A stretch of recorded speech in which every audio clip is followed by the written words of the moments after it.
Se eu me emocionar, você me desculpe, porque Imagina.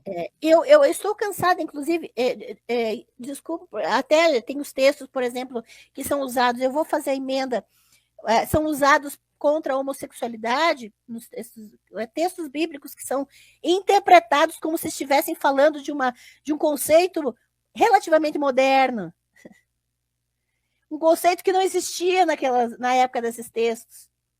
Como se você pudesse simplesmente é, ver 1 mais 1 igual a 2 na Bíblia, como se você tivesse todas as variáveis para poder afirmar do que se tratava.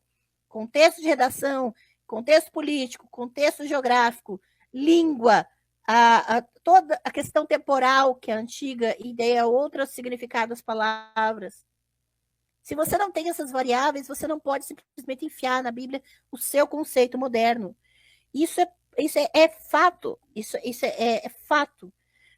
E aí, quando você vai usar esses textos, existem 6 referências que são usadas para falar contra a homossexualidade a partir dos textos bíblicos, e você vai verificar, por exemplo, que tem até pessoas de igrejas que são chamadas inclusivas, igrejas que pessoas que fazem, estudam e dizem que estudam hebraico, dizem que estudam grego, dizem que fizeram teologia, dizem que estudaram. Eu não vi, então eu não posso afirmar. É o que elas dizem. E aí, a grande questão é que essas pessoas criam igrejas, comunidades inclusivas. Eu entendo que é um processo, muitas vezes, de curar traumas, porque a questão comunitária é importante para você não afundar sozinho depois de um trauma. Eu, pessoalmente, posso falar sobre isso. É só você ver na minha live lá no meu canal de abuso religioso. Tem uma live só sobre isso. Então, eu entendo que a convivência comunitária é importante na cura de traumas e de exclusões que a maior parte das igrejas faz utilizando os textos bíblicos. Agora, substituir uma mentira por outra não é nada diferente de manipulação, né? No nível da manipulação. Isso a gente precisa ser honesto em falar. De você dizer, por exemplo, que não, Paulo não está falando de relações de homoeróticas em Romanos 1, capítulo 1. Claro que ele está falando sobre isso.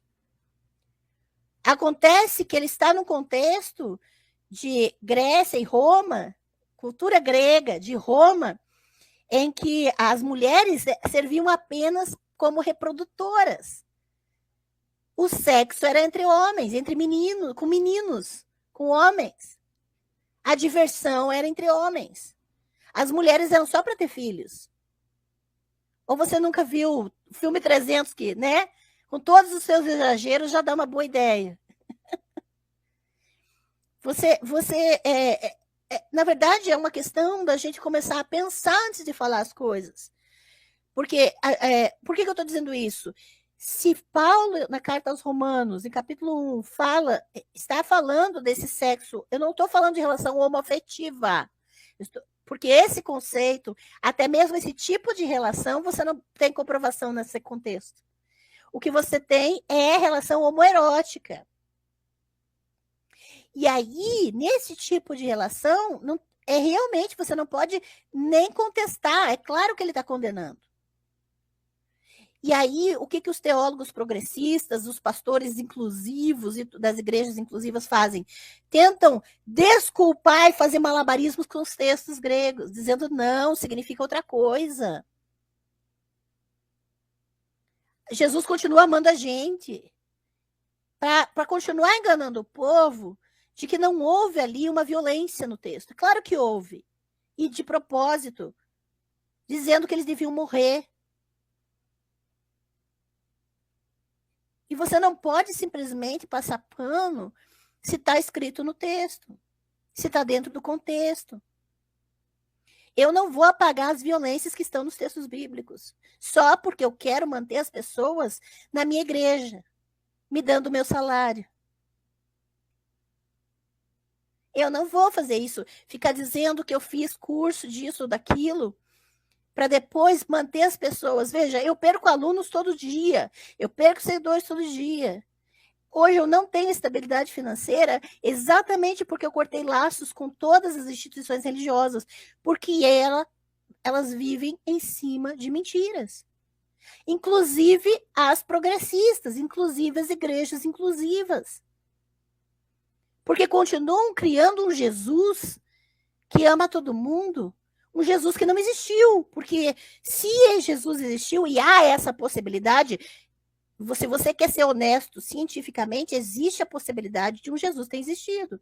Mas ele não é nem o Jesus armado completamente e nem o Jesus paz e amor completamente, que ama todo mundo. Isso aí, todas essas versões são invenções para atender o interesse de líderes de grupos para manter as pessoas debaixo do seu cajado, debaixo do seu controle, para se manter em evidência. Muitos pastores para até conseguir voto. Ano passado tinha pastor progressista concorrendo à eleição. E aí você vai fazer o quê? Vai continuar com a ideia de que política só faz no dia da eleição. Porque é isso que se ensina através do uso político dos textos bíblicos hoje. Porque esses textos são textos políticos, mas escritos num contexto determinado, não para nós hoje.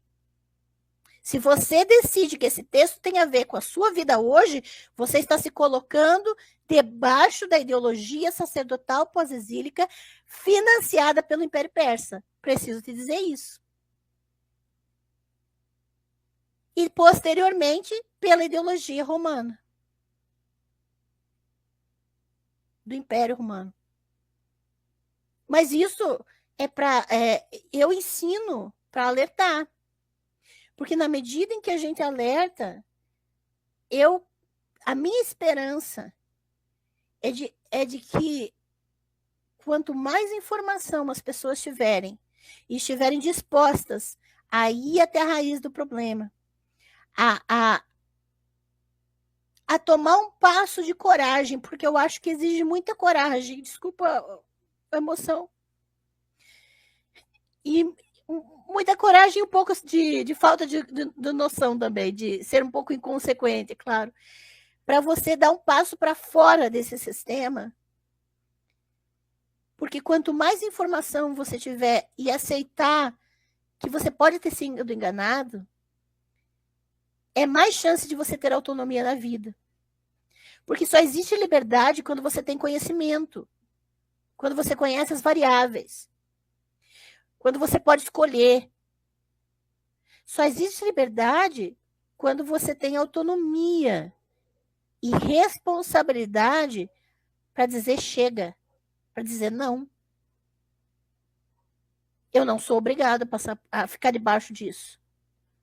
Eu não sou obrigado a ler o que as pessoas querem que eu leia nos textos.